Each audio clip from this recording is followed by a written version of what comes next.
or Yemen, like my father, or Poland, like my mother, or Ethiopia, right? We have Jews from all through the world live in one country. Now the culture is mixed up, and what is interesting to say, I believe, is see the rhythms, the Israeli local rhythms, is pretty similar to the Jamaican dancehall rhythms. Okay. It really reminds me them. You know, if you listen it, it's very similar. So that is the next thing to catch fast to it. I reminded one of our guests last week of a fellow in England. He's black, and he's a comedian, Lenny Williams, and he speaks with a broad Yorkshire accent, and it's quite humorous when you hear him open his mouth, yes, and it comes out very similar to you to hear this.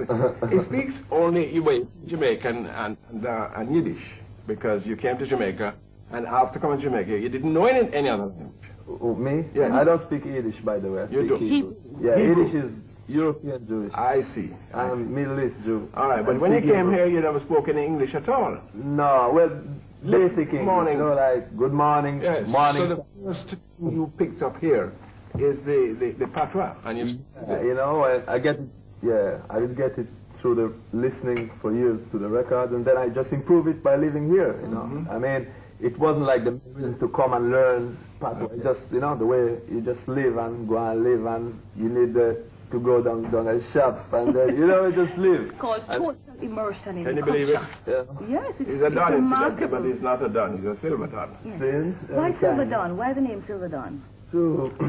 Because I love pure silver, you know?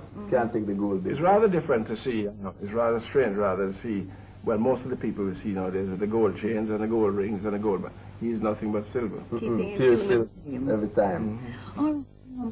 Where is your music going to take you from here? You're on tours quite frequently? Yeah, well, I signed recently with the Jamaican company, Sandosa Limited, with Light Stanbury, and we have tours probably to go to Japan this winter, and I signed with a German company as well. And I believe there's some more deals to come soon from New York side and Miami. But first, oh, and by the way, just released in Israel as well, so I have to go back to the promotion down there, and you know, to mix up the Hebrew and the Jamaican term, and you know, to promote it down there. And yeah, and I have some stage shows as well over here. I have Sunsplash, World Beat Night. Yes. Okay. Yeah. By the way, I have Sunfest as well. That's Yes. Buju Night. You're not one of a kind. We do have an English or American fellow here who does. Yeah, I believe there's several DJs from foreign as well as Yes. I heard of Snow, I heard of Right. Dominic. Yes. Yeah, I heard of Naki from Japan. Yes, that's right. I don't know Cecilia. Tell me, I'm not trying to deal with it. I haven't for real. Music, is that your first love? Because you're also in the army. That's right. Yeah, even in the army, I remember myself listening to pure reggae in the army. Yeah, couldn't make the soldier girl them sleep with a reggae. Oh For my real. goodness. Yeah, reggae in the army. Can you tell me where I can get a haircut like that? I'd love one of those. Yeah. Dancing with this old man. Yeah. Everyone can feed you. Yeah, everyone barber. So what's your next big assignment? You'll be at Sunsplash? You're working at Sunsplash? I'm gonna work on Sunsplash next. That's tomorrow, Tuesday night. DJ night. Yeah. World Beat Night is named, and Sunfest as well. A big night, supposed to Friday with Buju the Pan it same way, and everything's everything. Sorry, Yeah. Do you write your own lyrics? Yeah, original every time. I never pirate it. Yeah. And where do you draw your experience from? From life. Well, my lyrics basically, I talk about the Middle East business, the peace in the Middle East, Right. about Shamir and Arafat and what is going on. Gaddafi, the people, expect to hear from a person like me, have the experience. I come from those places, I can tell them about it. So it's those, and about the Hebrew, like I have lyrics about, in a Hebrew you say mechonit. As you pick the way I call them, kusit. I translate.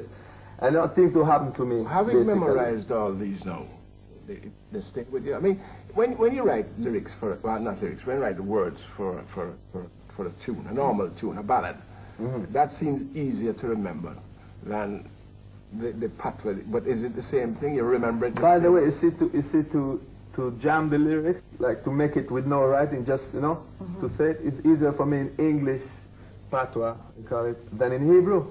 I don't tell no lie because the rhyme business is one, you know. When you're doing these things and you're using the words, do you write them down and memorize them, or do you just think them? No, I and think memorize them? first I have to get the vibe, you know. I don't. It's not like a poem or anything where you write down and think about the next rhyme. No, not so it go. You just, you know, you got to catch the vibe. Without the vibe, it can't work. And no Jamaican DJ can tell you about it. It's a vibe. When time you get it, you just go with it.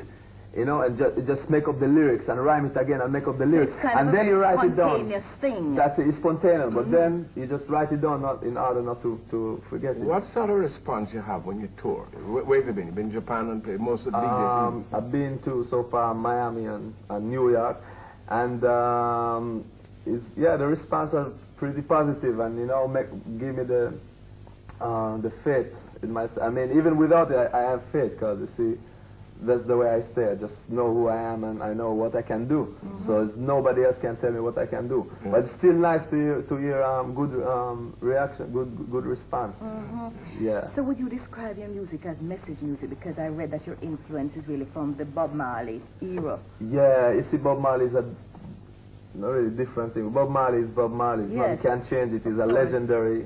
Is something that used to, you know, make me feel really like it touched God in a way. Yes, because the lyrics and the way and the original music and the words are really true. And I'm trying to follow him in this term. So anyhow, I'm talking about reality. Were you here before Bob died?